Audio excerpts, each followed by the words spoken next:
It's midnight, and the whole building is silent. You step into the elevator alone and press the floor you know so well. But the elevator suddenly stops at another floor, and the doors slowly open. What appears in front of you isn't a hallway, isn't any light, but a bottomless darkness, mixed with a strong, choking smell of something burnt. At this moment, if it were you, would you step out of the elevator? Tonight, I will take you into the urban legends behind the Garley Building fire. This disaster was not only one of the most serious high-rise fires in Hong Kong's history, but it also came with countless ghostly rumors. The most shocking of all was that the famous Hong Kong singer Priscilla Chan experienced a strange, eerie event even before the fire happened. After the disaster, the building became even more notorious for bizarre occurrences, turning into a citywide topic. Before we talk about the fire itself, let's first look at the building's background. The Garley Building was completed in 1975 and stood on Nathan Road in Kowloon, Hong Kong. It was a 15-story commercial building that, at the time, was considered a luxury property and attracted many well-known businesses. Most famously, it housed Hong Kong's leading record label, Polygram Records. Inside the building were offices, recording studios, and an archive for storing master tapes. Back then, many of Hong Kong's biggest stars, including Jackie Chung, Alan Tam, and one of the main figures in today's story, Priscilla Chan, were regular visitors to the building. But no one could have imagined that this seemingly glamorous and prosperous building would, in the end, be consumed by a deadly blaze, becoming the site of one of the worst high-rise fires in Hong Kong's history. On November 20th, 1996, an ordinary Wednesday afternoon, this 15-story commercial tower was usually bustling with people and was one of the landmarks of the busy Kowloon district. But on this day, the entire building was plunged into an unprecedented nightmare. According to the police investigation afterward, the deadly blaze started from a construction accident. At the time, the building was undergoing an elevator replacement project. Of the 4 elevators, 2 had already been removed, and the shafts were only temporarily covered with wooden boards. Debris and construction materials piled up at various spots throughout the building, all highly flammable, like hidden time bombs. At 4:47 p.m. that afternoon, workers were welding and cutting metal inside the elevator shaft on the 11th floor. Sparks and red-hot metal fragments dropped down to the wooden boards and clutter on the second-floor shaft, instantly igniting the highly combustible materials. Flames roared upward from the lower floors, racing up through the elevator shaft, while smoke and toxic gases quickly filled the building. In fact, even before the work began, the property management office had posted notices telling tenants there might be black smoke and strange smells during the removal process, and urging them not to panic. Ironically, because of this notice, when the real danger came, most people thought it was just part of the construction work and missed their golden chance to escape. In the early moments of the fire, many people were still at work or recording in the studios. Some thought the fire alarm was only a test. Some assumed the smoke came from welding. It wasn't until the flames and dense smoke swept into the floors that fear truly erupted. Elevators failed, escape routes were blocked by thick smoke, and the entire building instantly turned into a living hell. After receiving the alarm, the fire services department immediately dispatched a large number of personnel to the scene. But because of the Garley Building's complex structure, elevator shafts connecting multiple floors, combined with piles of flammable materials and intense toxic smoke, the rescue was extremely difficult. The blaze continued to rage for over 20 hours before it was finally brought under control. In the end, the fire claimed 41 lives and injured 80 more, making it one of the deadliest high-rise fires in Hong Kong since World War II. The Garley Building, once a bustling commercial tower, turned into a blackened ruin overnight, shocking the entire city. After the Garley Building fire, rumors of strange signs and ghostly happenings before the disaster spread wildly through the city. Some people claimed the building had already been unclean long before the fire. The first rumor came from former tenants and office workers. They said that in the weeks before the blaze, when walking the corridors at night, they often saw blurry, fast-moving shadows brush past them. No footsteps, no breath, just like a cold wind passing through the air. Some even said they felt a chill in their chest and heard faint whispers, sounding like warnings or cries for help. The second rumor came from residents across the street. They claimed that the night before the fire, Kowloon's busy district suddenly became unbearably hot and stifling, streetlights flickered, and when they looked up at the Garley Building, the entire structure seemed to glow a strange dark red, as if soaked in flames. Even more disturbing, some said they saw white figures floating outside the windows, then one by one falling silently toward the ground.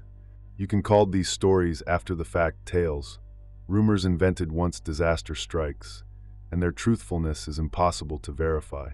But there was another strange incident that wasn't so easy to dismiss. Inside the Garley Building was Hong Kong's music powerhouse, Polygram Records. This label had superstars like Jackie Chung, Alan Tam, Leon Lai, and Priscilla Chan, with offices, recording studios, and master tape archives on the 10th to 12th floors. Priscilla Chan, one of Polygram's top female singers, once experienced something chilling while returning to the building to record. One day, she got into the elevator as usual, expecting it to stop at the 11th floor. But instead, it bypassed her floor and went straight up to the 15th. When the doors opened, what she saw was nothing like normal. No lights, no hallway, only pitch-black darkness. The walls and floor were scorched as if burned by fire, and the air carried a strong, acrid smell of something charred. She froze for a few seconds, thinking the building was under renovation. Back in the studio, she asked her colleagues, "Is the 15th floor under renovation?" Everyone replied in unison, "No, no one's working there." Still uneasy, she and her assistant took the elevator back up to the 15th floor to check again. This time, the doors opened to a completely normal scene, bright lights, employees at their desks, everything running as usual, as if the earlier vision had never happened. What's even more striking is that Priscilla Chan didn't tell this story after the fire. She had already spoken about it in a radio interview in July 1996, saying that she once had a strange experience while returning to the company to record, a full 3 months before the blaze. The darkness, burn marks, and the 15th floor, she described later, turned out to match exactly the worst-hit area of the Garley Building fire, where the highest number of deaths occurred. Some people wondered, did Priscilla Chan somehow foresee the disaster? Or had she stumbled into some kind of unexplainable time slip, catching a glimpse of the tragedy 3 months before it happened? Whatever the truth, her experience became one of the most puzzling mysteries of the Garley Building fire and added an unmistakable supernatural aura to the disaster.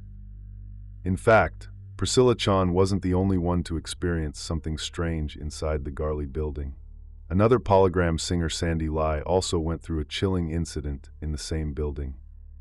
One night, Sandy Lai took the elevator to go to Polygram's 11th floor offices. She was sure she had pressed the button for the 11th floor, but the elevator didn't stop. Instead, it kept rising, almost exactly the way it had with Priscilla Chan. It went straight up to the 12th floor and slowly opened its doors. But when the doors opened on the 12th floor, Sandy didn't see a storage room or the familiar hallway. Instead, in front of her was a perfectly solid, seamless white wall, as if the entire floor had vanished. She froze, unable to take a single step out of the elevator, frantically pressing the close button over and over, hoping to get away. Finally, the elevator safely returned her to the 11th floor. Afterward, Sandy Lai publicly recounted her terrifying experience that night. Combined with Priscilla Chan's earlier story, many began to suspect that the Garley Building's elevators hid some unspeakable secret, or were somehow a gateway to another time or dimension. As more and more stories like this surfaced, the building's ghostly reputation only deepened. It was no longer just the site of a deadly fire. It became one of Hong Kong's most enduring urban legends. After the fire, the Garley Building was left not only scarred and ruined, but also cloaked in a dark, unsettling atmosphere. Many people claimed that on the 15th floor, figures could often be seen lingering by the windows. Day or night, witnesses said they saw groups of silhouettes standing there, as if staring down at the street or waiting for someone to come and rescue them. The police also began receiving a series of unusual reports. The most shocking came from a woman who phoned in screaming for help, saying there's a fire, but gave no address or other details. When police traced the call, they discovered it came from a unit on the 15th floor of the Garley Building, but that unit had already been gutted by the fire, with no functioning phone line. There were also other reports of people hearing screams from the top floor. When police went to investigate, officers and a security guard climbed the stairs to the 15th floor. Suddenly, the guard's face turned pale, and he pointed toward a dark corner, shouting "Ghost." Even more unsettling, at that exact moment the officer's flashlight went out, plunging everything into dead silence and darkness. According to reports, the officer faintly saw a pale-faced woman standing in the shadows, slowly moving toward them with a strange, chilling smile. Frozen with fear, the officer couldn't move until the flashlight flickered back on, and by then, the woman had vanished and the place had returned to silence. Because of more and more ghostly rumors, the Garley Building became one of the most famous urban legends in Hong Kong. In 2004, the building was finally demolished and rebuilt. The company taking on the project wanted peace of mind and didn't want any industrial accidents to happen on the site. They set strict rules. Before starting work each day, workers had to light incense and burn paper offerings, and they even held large religious ceremonies to pray for the souls of the dead, hoping for safety and no more accidents. After the rebuilding, the place took on a new look and was renamed Jordan Place. Over the years, Jordan Place seems to have brought a fresh start. Reports of ghostly happenings have become very rare, replaced instead by the lively noise of a shopping mall and office spaces. As we reach the end of this story, perhaps no one can truly explain the strange events that once surrounded the Garley Building, whether they were fate, coincidence, or something else entirely. But one thing is certain, its legends and history have already been deeply etched into the memory of Hong Kong, becoming an urban tale that will never fade away.